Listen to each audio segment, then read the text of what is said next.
भी नहीं चाहते थे कि अंबेडकर जी जो कि पिछड़ों, दलितों की, देश के शोषितों की, वंचितों की आवाज रहे, वो आगे आ सके। आज वो वोट के लिए इनकी राजनीति कर रहे हैं। ये वोट की राजनीति है। और सॉरी, मनोज तिवारी जी ऐसे भद्दे भद्दे गाने महिलाओं के लिए लिखे हैं, बियर पी के नाचे बेबी चमक चमक चम, और फटाफट खोल के दिखावा कि हम वो बोल नहीं सकते हैं। दोस्तों, आप आगे डिबेट में देखने वाले हैं। बीजेपी प्रवक्ता सिद्धार्थ यादव कहता है, कांग्रेस कभी नहीं चाहती थी कि अंबेडकर जी आगे आएं और आज भी यह वोट की राजनीति कर रहे हैं। इसी बात का जवाब देते हुए कांग्रेस प्रवक्ता सुप्रिया श्री ने बीजेपी प्रवक्ता सिद्धार्थ यादव की जबरदस्त तरह से धुलाई कर देती है। दोस्तों, आज की वीडियो बहुत मजेदार है, वीडियो लास्ट तक जरूर देखें। चलिए वीडियो शुरू करते हैं। पिक्चर चालू करो बे।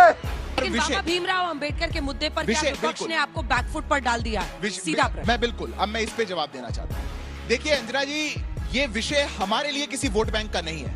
हमारे लिए विषय सत्य और असत्य का है। अगर आज 2024 के अंदर पॉलिटिकल पार्टियां इस देश के अंदर काम कर रही हैं, तो ये कैसे हो सकता है कि देश के गृह मंत्री या किसी के लिए भी कोई एक क्लिप काट करके 11 सेकंड की क्लिप करके, और जितने नौजवान साथी यहां बैठे हैं, जितने दर्शक आपके हैं, सबको भ्रमित किया जाएगा? क्यों हो रहा है ऐसा? क्या देश की सच्चाई और देश का इतिहास 11 सेकंड से ऊपर नहीं है? देश का इतिहास तो 11 सेकंड से ऊपर है। और उस इतिहास के अंदर क्या हुआ? जिस एक पार्टी ने नेहरू, गांधी, इस एक फितूर को लेकर के दिमाग में देश के लिए जितने ऐसे महानायक थे, उनको हमेशा नीचे दिखाने का काम किया, जो कभी नहीं चाहते थे कि अंबेडकर जी जो कि पिछड़ों, दलितों की, देश के शोषितों की, वंचितों की आवाज रहे, वो आगे आ सके। आज वो वोट के लिए इनकी राजनीति कर रहे हैं। ये वोट की राजनीति है और वोट के लिए देश की जनता को आज इनसे हिसाब मांगना। मैं 10 सेकंड लूंगा बस। ऐसा कैसे हो सकता है अंजना जी कि जो पार्टी जिनकी कैबिनेट से अंबेडकर जी ने रिजाइन कर दिया था, नेहरू जी की कैबिनेट से, वो रेजिग्नेशन लेटर छुपा लेती थी कि नेहरू जी को इमेज को खराब ना हो जाए। जिस पार्टी ने रिजाइन करने के बाद, किसी को भी सदन में रिजाइन करने के बाद मंत्री को बोलने का अवसर मिलता है, अंबेडकर जी को बोलने तक का अवसर नहीं दिया गया। जिस पार्टी के नेताओं ने, नेहरू जी ने जीते जी खुद को भारत रत्न दिया, इंदिरा जी ने जीते जी खुद को भारत रत्न दिया, राजीव जी ने खुद को भारत रत्न दिया, वो भूल गए, अंबेडकर जी को भूल गए। आज याद आए हैं वोट के लिए। इनके शंगुल में नहीं फंसना है, क्योंकि ये बात वोट की है। सुप्रिया, हम मालूम है तेरे बाप को मत सिखा, चल। 4.5 मिनट व्हाट्सएप का फर्रा पढ़कर झूठ भरोसा गया, और अब उस झूठ का मैं क्रमवार पर्दाफाश करने से पहले एक बात कहना चाहती हूं। 11 सेकंड में अमित शाह ने यह शब्द कहे थे। अभी एक फैशन हो गया है, अंबेडकर अंबेडकर अंबेडकर अंबेडकर। इतना नाम अगर भगवान का लेते तो 7 जन्मों का स्वर्ग मिल जाता। ये पेपर मैं अपने घर से नहीं लाई हूं, ना मेरे व्हाट्सएप पर आया है। ये राज्यसभा की वेबसाइट से अमित शाह की अनएडिटेड स्पीच है, जो 11 सेकंड हमने दिखाए हैं। हमने ना उस स्पीच को तोड़ा है ना मरोड़ा है। ये अलग बात है कि ट्विटर को चिट्ठी लिखकर अमित शाह जी ने कहा है कि उस वीडियो को हटाया जाए, और ट्विटर ने हटाने से मना कर दिया है, क्योंकि इस वीडियो ने किसी कानून का कोई उल्लंघन नहीं किया। ये पहला सच आपके सामने रख रही हूं। अमित शाह ने ये बात कही थी, 4.5 मिनट बोले हैं, मुझे थोड़ा बोल लेने दीजिए। ये जो सारा मुद्दा है, ये जो सारा विवाद है, ये किस चीज का है? और क्योंकि यहाँ पर नौजवान साथी बैठे हैं और खास तौर से बहुत तादाद में लड़कियां बैठी हैं, मैं उनके सामने 2 बातें रखना चाहती हूं, और उसके बाद झूठ का पर्दाफाश होना जरूरी है। ये देश संविधान से चलेगा या मनुस्मृति से चलेगा? सारा डिबेट यही है। जब संविधान बन रहा था तो बाबा साहब के पुतले फूके आपके लोगों ने, बाबा साहब के संविधान की प्रतियां जलाई आपके लोगों ने, आपके गोलवलकर ने उनको लिलीपुट कहा, आपके सावरकर ने संविधान को भारतीय नहीं कहा। आपके लोगों ने जब वो हिंदू कोड बिल लाना चाहते थे, जिसमें लड़कियों को ये हक मिले कि वो प्रॉपर्टी में हिस्सेदार हो, अगर उनका विवाह गलत हो गया है तो वो स्वेच्छा से वो रिश्ता तोड़ सके, डिवोर्स ले सके, इस तरह की चीजें, वंचितों को उनका हक मिले, उसके खिलाफ आपने देश में उद्वेलन मचाया, आपने अराजकता की, और आप बाबा साहब के घर पर भी हमला बोलने पहुंचे थे 1949 11 दिसंबर को। लेकिन क्योंकि कुछ झूठ परोसा गया, उसका पर्दाफाश होना जरूरी है।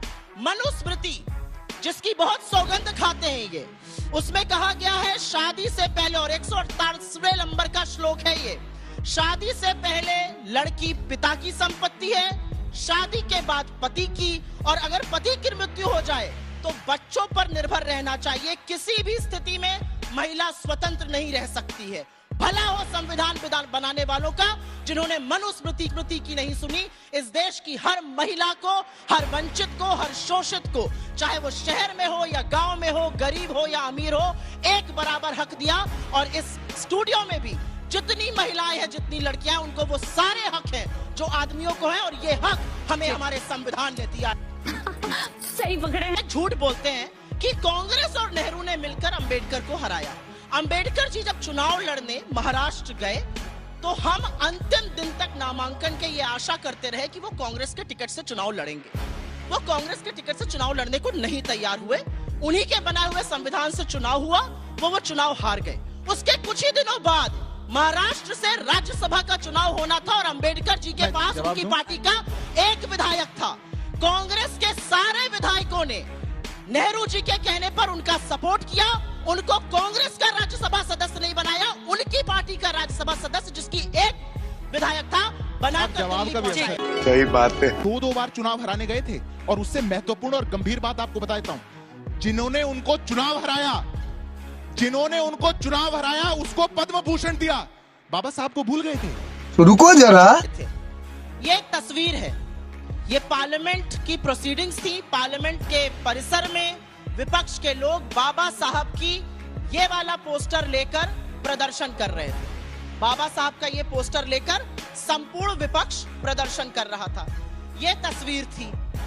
बीजेपी की आईटी सेल ने, बीजेपी के ऑफिशियल ट्विटर हैंडल ने, उनके फेसबुक ने, उनके इंस्टाग्राम में रात को 10:45 पर उसी दिन इस तस्वीर में बाबा साहब को हटाकर जॉर्ज सोरोस को लगा दिया, अपने नाना को। काहे लगा दिए भाई? बाबा साहब को हटाकर आप उस ऐसे व्यक्ति को लगा रहे हैं जिसको आप देश विरोधी बताते हैं। बाबा साहब को हटाना, बाबा साहब को रिप्लेस करना आपके लिए इतना आसान है, और इसी आसानी से आप उनके संविधान को भी रिप्लेस करना चाहते हैं। मैं दो बातें यहां पर कहना चाहती हूं। बोलते बोलते कई बार ऐसी बात मुंह से निकल जाती है जिसका क्षोभ होता है। अमित शाह जी को विनम्रता दिखाकर ये मान लेना चाहिए गलती हो गई, देश के सामने आए, कहे मैं खेद व्यक्त करता हूं, मैं पद से क्या, मैं राजनीति छोड़ दूंगा, मैं माफी तो मांगे। अमित शाह जी को कौन डिफेंड कर रहा है आप ये सुन लीजिए, उसी में दूध का दूध और पानी का पानी हो जाएगा। अमित शाह को डिफेंड करने में अग्रिम पंक्ति में 3 लोग हैं। एक है निशिकांत दुबे, फर्जी डिग्री के मामले में फंसे थे, अपनी साथी सांसद को वैशाली की नगर वधू बुलाते हैं। मुझे बताने की जरूरत नहीं है वैशाली की नगर वधू का क्या मतलब होता है। दूसरे उनको डिफेंड करने में सबसे आगे जुटे हुए अनुराग गोली मारो ठाकुर, मंच से कहते थे गोली मारो फलाने को। गलत कह रही हूं, सही कह रही हूं, आप बताइएगा। तीसरा उनको डिफेंड करने में आपके शो पर बहुत आते हैं, आपके चैनल पे बहुत आते हैं, सॉरी, मनोज तिवारी जी। ऐसे भद्दे भद्दे गाने महिलाओं के लिए लिखे हैं, बियर पी के नाचे बेबी चमक चमक चम, और फटाफट खोल के दिखावा कि हम वो बोल नहीं सकते हैं।